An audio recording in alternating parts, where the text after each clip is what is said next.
the topic that we're looking at is 3D vectors. But obviously, in order to really look at 3D vectors, as the name suggests, we need a 3D coordinate system, right?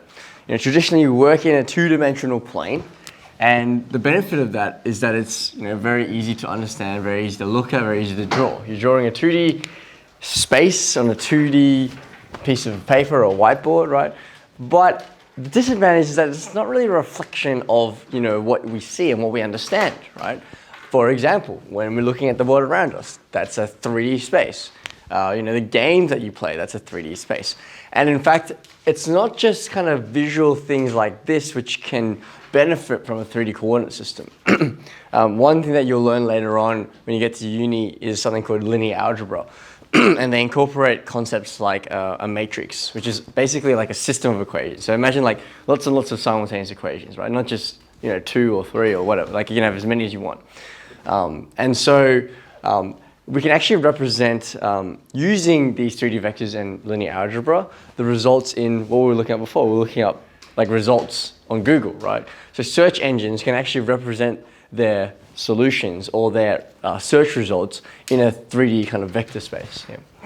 So that's the idea behind a three-dimensional coordinate system. I guess the question is, how do we draw it? Any questions? Any sort of ideas of how to draw it? Some lines and some bubbles. We'll do some bubbles, like that.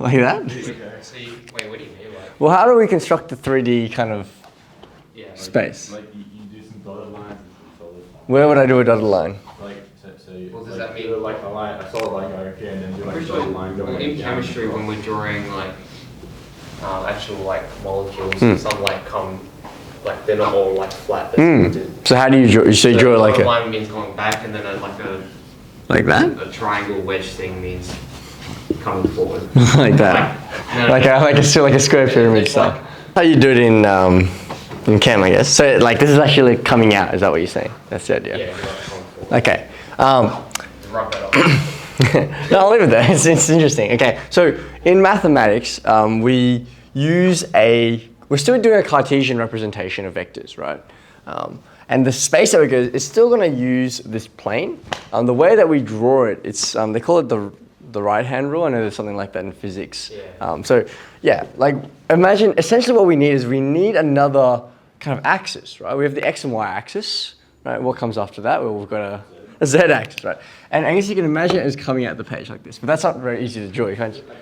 Yeah. Well, we actually don't use this existing 2D plane construction. The right-hand rule is a way to indicate how to construct the axes.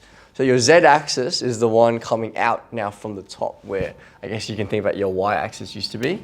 This will be your Z-axis. And then in the positive direction, right, where these, what part of the fingers are this? Yeah, maybe you can do it like that. Like if you keep your hand like this, your index finger, that's pointing to the X-axis, like so. And then the rest of your fingers, that's pointing to the Y-axis. Right? So there's our new construction of how we usually represent the 3D coordinate system. Okay? Sorry? Well, yeah, so these are all 90 degrees, right? Oh, I see. Yeah? So you can imagine like this guy kind of being put on the floor almost. So this is like a room, right? This is like the corner of a room, and this is this Z-axis coming out, and these are the X and Y-axis. These are all the positive direction.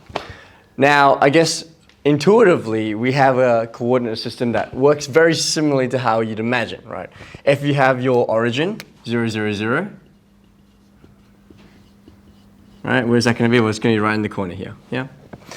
The tricky thing is when we start like drawing points that exist beyond the axis. Because if I had a point like A, and it was like 0, 0, 5, I've got a 0x value, I've got a 0y value, but I've got a 5z value. That's fine, I can draw that here, right? Well, yeah, what if it's 2, 2, 5, right? 2, 2, 5, how do you draw that?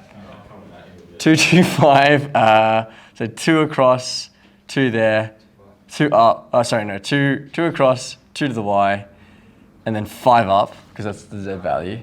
Like, yeah, it's very difficult to draw this accurately. And so what we tend to do is that we tend to stay with these 3D coordinate systems, these coordinates rather than actually the representation. Like, the representation is important to a certain extent to get a feel of what's going on, but yeah, it's a bit limited, right? Let's look at some problems though. So, in that being said, let's actually try to represent something. And it's actually better to use a graphing software at this point. So let's fire this up. Because they can do 3D as well, which is pretty cool.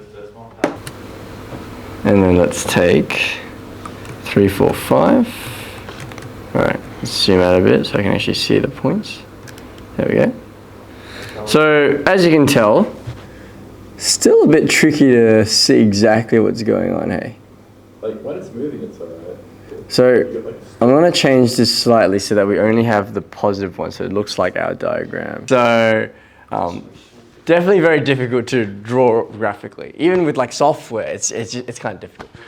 Will they make us do points and stuff? They'll rarely get you to construct a this as a question. They may well do, but I think more often than not, you're going to be working algebraically with these 3D systems, right? It's not bad to get a visual sense of what's going on. My question is, how could we find the distance between these 2 points? Thinking that now that we're in a 3D coordinate system, does the 2D distance formula work? Why don't we look at an easier example? Why don't we look at, before we do that one, right, let's look at something like this.